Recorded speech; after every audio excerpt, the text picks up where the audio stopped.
नमस्कार दर्शकों, खबरों की खबर का सच कार्यक्रम में आप सभी का एक बार फिर से स्वागत है। इस बार की पड़ताल में हम भारत सरकार द्वारा इजरायली कंपनी NSO से खरीदे गए एक जासूसी सॉफ्टवेयर पेगासस पर चर्चा करेंगे। आखिर क्यों एक स्पाईवेयर देश दुनिया के लोगों की व्यक्तिगत स्वतंत्रता व सुरक्षा पर सवाल या निशान लगा रहा है। दुनिया के कई देशों में कई नामी जासूसी एजेंसियां काम कर रही हैं। उनमें से प्रमुख है अमेरिका की CIA, रूस की KGB, इजराइल की मोसाड, पाकिस्तान की ISI और भारत की RAW शामिल है। ये सभी कंपनियां अपने देश की पुख्ता सुरक्षा के लिए जासूसी करती हैं। लेकिन एक नया जासूसी का मामला देश दुनिया के सामने आया है, जिसने सभी को सोचने पर मजबूर कर दिया है कि भारत सरकार ने अपने ही देशवासियों की जासूसी क्यों करवाई। आइए मामले की तह तक जाने की कोशिश करते हैं। 18 जुलाई 2021 की देर शाम वॉशिंगटन पोस्ट और भारत में समाचार वेबसाइट द वायर ने एक खबर प्रकाशित कर दावा किया कि दुनिया भर के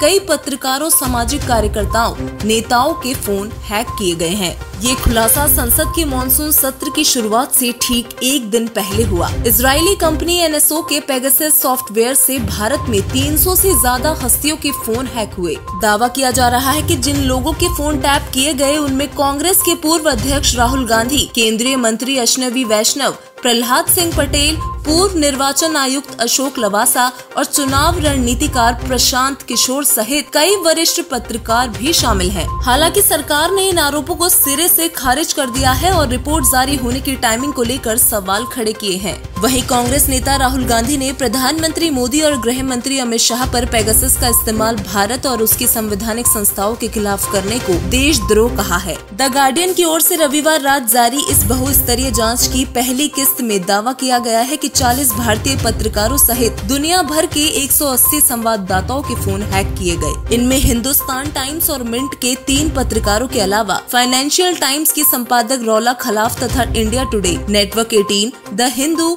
the Indian express, the wall street journal, CNN, the New York times व ले मोंटे के वरिष्ठ संवाददाताओं के फोन शामिल हैं। जांच में दिल्ली यूनिवर्सिटी के एक पूर्व प्रोफेसर और जून 2018 से अक्टूबर 2020 के बीच अलगार परिषद मामले में गिरफ्तार 8 कार्यकर्ताओं के फोन हैक किए जाने का भी दावा किया गया है। पश्चिम बंगाल की मुख्यमंत्री ममता बनर्जी के भतीजे तथा तृणमूल कांग्रेस के सांसद अभिषेक बनर्जी और भारत के पूर्व प्रधान न्यायाधीश रंजन गोगोई पर अप्रैल 2019 में यौन उत्पीड़न का आरोप लगाने वाली उच्चतम न्यायालय की कर्मचारी और उसके रिश्तेदारों से जुड़े 11 फोन नंबर हैकरों के निशाने पर थे। रिपोर्ट के अनुसार सूची में राजस्थान की मुख्यमंत्री वसुंधरा राजे सिंधिया के निजी सचिव और संजय काचरू का नाम शामिल था, जो 2014 से 2019 के दौरान केंद्रीय मंत्री के रूप में स्मृति ईरानी के पहले कार्यकाल के दौरान उनके विशेष कार्याधिकारी थे। इस सूची में भारतीय जनता पार्टी से जुड़े अन्य जूनियर नेताओं और विश्व हिंदू परिषद के नेता प्रवीण तोगाड़िया का फोन नंबर भी शामिल था। ये जांच एमनेस्टी इंटरनेशनल और फॉरबिडन स्टोरेज को प्राप्त लगभग 50,000 नामों और नंबरों पर आधारित है। एमनेस्टी इंटरनेशनल ने इनमें से 67 फोन की फॉरेंसिक जांच की। इस दौरान 23 फोन हैक मिले, जबकि 14 अन्य में सेंधमारी की कोशिश की पुष्टि हुई। द वायर ने खुलासा किया कि भारत में भी 10 फोन की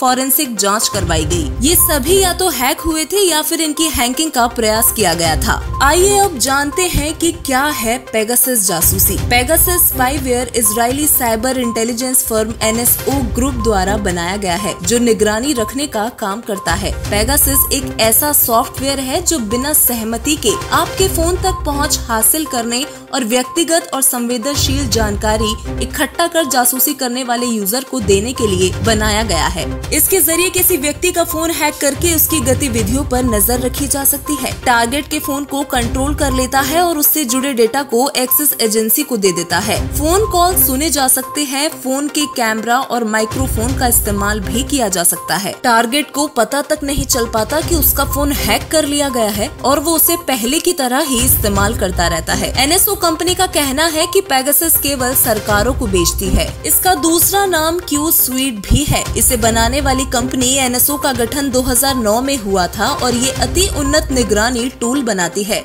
दुनिया के कई देशों की सरकारें इसकी ग्राहक हैं। NSO के मुताबिक ये मास सर्विलांस टूल नहीं है, बल्कि खास लोगों की निगरानी के लिए है। पेगासस नाम के जिस स्पाईवेयर से फोन हैक करने की बात सामने आ रही है, उसे तैयार करने वाली कंपनी NSO ने अभी तक तमाम आरोपों से इनकार किया है।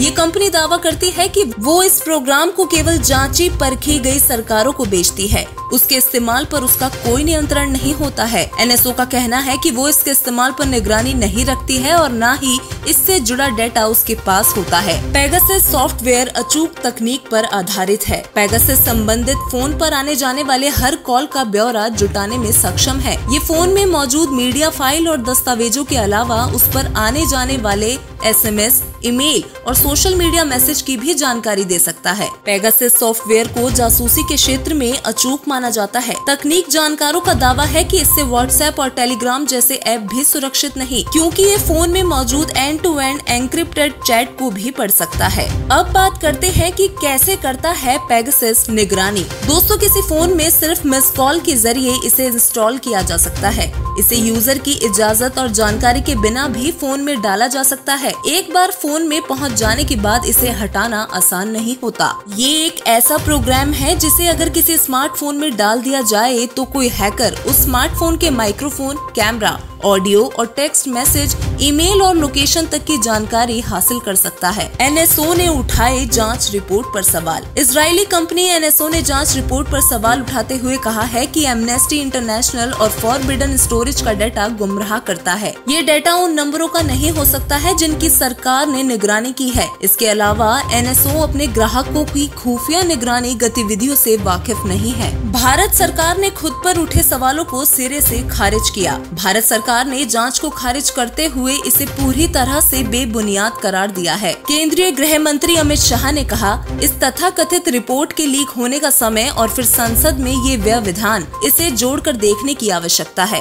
ये एक विघटनकारी वैश्विक संगठन है जो भारत की प्रगति को पसंद नहीं करता है। ये अवरोधक भारत में राजनीतिक खिलाड़ी है जो नहीं चाहते कि भारत प्रगति करे। सरकार ने कहा है कि भारत में अवैध ढंग से इस प्रकार की जासूसी करना संभव नहीं है। यदि कुछ देर के लिए हम मान भी लें कि पेगासस जासूसी का वास्ता सरकार या उसकी एजेंसियों से नहीं है, लेकिन अगर नहीं है तो सरकार को क्या इस बात की जिम्मेदारी नहीं लेनी चाहिए कि कौन लोग इस देश के नागरिकों के जीवन में घुसपैठ कर रहे हैं? वो कौन सी एजेंसी है जो विपक्ष ही नहीं बल्कि अपने मंत्रियों की भी जासूसी करा रहा है? क्या सरकार को नहीं लगता कि इसके लिए कोई संजीदा जांच होनी चाहिए? इस बेहद संगीन मामले में भारत सरकार का रुख मुख्य तौर पर लापरवाही भरा नजर आ रहा है। सरकारी नेता सवाल उठा रहे हैं कि मॉनसून सत्र के ठीक पहले ये विवाद कहां से पैदा किया गया। सच तो ये है कि संसद का मॉनसून सत्र इस बात के लिए बड़ा अवसर हो सकता था कि इस बड़े खतरे पर हमारी पूरी संसद विचार करे, लेकिन सरकार संसद में इस पर बहस करने को तैयार नहीं। वो विपक्ष की यह मांग भी मानने को तैयार नहीं है कि इस मामले में संयुक्त संसदीय समिति बनाई जाए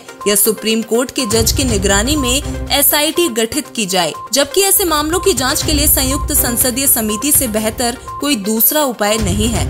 भारत में अक्सर देखा गया है कि देश के राजनेता अपनी कुर्सी बचाने के लिए जासूसी करवाते हैं। यदि हम भारतीय इतिहास की बात करें तो राजाओं में सबसे उत्तम माने जाने वाले विष्णु अवतार दशरथ पुत्र राजा रामचंद्र की प्रजा का हालचाल जानने के लिए स्वयं रात के समय अपनी नगरी में जासूसी किया करते थे। उस समय राजाओं का जासूसी करने का उद्देश्य जन कल्याण और समाज सेवा हुआ करता था। राजा रामचंद्र भेष बदल कर अपने राज्य में घूमा करते थे ताकि वो अपने राज्य के नागरिकों का दुख स्वयं अपनी आंखों से देख पाएं और उसका निवारण कर सकें। लेकिन वर्तमान समय के सत्ता लोलुप नेता अपने पद, कुर्सी और जनता के धन का गलत इस्तेमाल कर रहे हैं। भारत देश में फोन टैपिंग के सख्त कानून बनाए गए हैं। इंडियन टेलीग्राफ एक्ट 1885 में 2007 में हुए संशोधन के बाद फोन टैपिंग को लेकर नए नियम बने थे। इसके तहत देश की रक्षा या गंभीर अपराध की निगरानी के मामलों में उच्च स्तरीय अनुमति पर ही फोन टैपिंग हो सकती है, यानी कि उच्च स्तरीय अधिकारियों की अनुमति के बिना फोन टैपिंग नहीं की जा सकती। ऐसा करना कानूनी अपराध है। इसके अलावा किसी राज्य में गृह सचिव स्तर से मिलने वाली अनुमति के बाद 60 दिन तक किसी फोन की टैपिंग हो सकती है। इसे अधिकतम 180 दिन तक जारी रखा जा सकता है। स्मार्टफोन में उपलब्ध तमाम तरह के ऐप में डाली गई जानकारी की चोरी, कॉल या मैसेज के जरिए की गई बातचीत के लीक होने को लेकर ये कानून अलग से कुछ नहीं कहता है। इसके अलावा स्पाईवेयर के जरिए हैक किए जाने वाले डेटा को लेकर भी कोई अन्य कानून इस देश में नहीं है। आइए अब जानते हैं कि यदि देश दुनिया के लोगों को सुख शांति और सुरक्षित माहौल में रहना है तो उन्हें क्या करना होगा। परमेश्वर द्वारा दिया गया पूर्ण आध्यात्मिक ज्ञान हमें बताता है कि ये संसार जिसमें हम रह रहे हैं इसका राजा काल है। काल जो कि ब्रह्मा विष्णु महेश का पिता है, वह 21 ब्रह्मांड का स्वामी है। यहाँ का राजा नहीं चाहता कि कोई सुख शांति से रहे। काल अपनी प्रेरणा से आपसी राग द्वेष, लड़ाई झगड़े और युद्ध आदि करवा देता है। यहाँ तक कि स्वर्ग का राजा इंद्र भी अपनी गद्दी बचाने के लिए कितने पाप कर्म करता है, कितने ऋषि मुनियों के तप आदि भंग करवाता है, कई स्त्रियों के पतिव्रता धर्म को तोड़ता है। इसी तरह वर्तमान समय में कलयुग के राजा भी अपनी कुर्सी संभालने के लिए ऐसा ही कुछ करते हुए दिखाई देते हैं। ऐसे में विश्व के सभी प्राणियों को चाहिए कि संत रामपाल जी महाराज जी की शरण में जाएं और पूर्ण परमात्मा कबीर साहिब जी की सद्भक्ति करें और अपने निज धाम सतलोक को पहुंचकर सदा के लिए सुखी हो जाएं। धन्यवाद।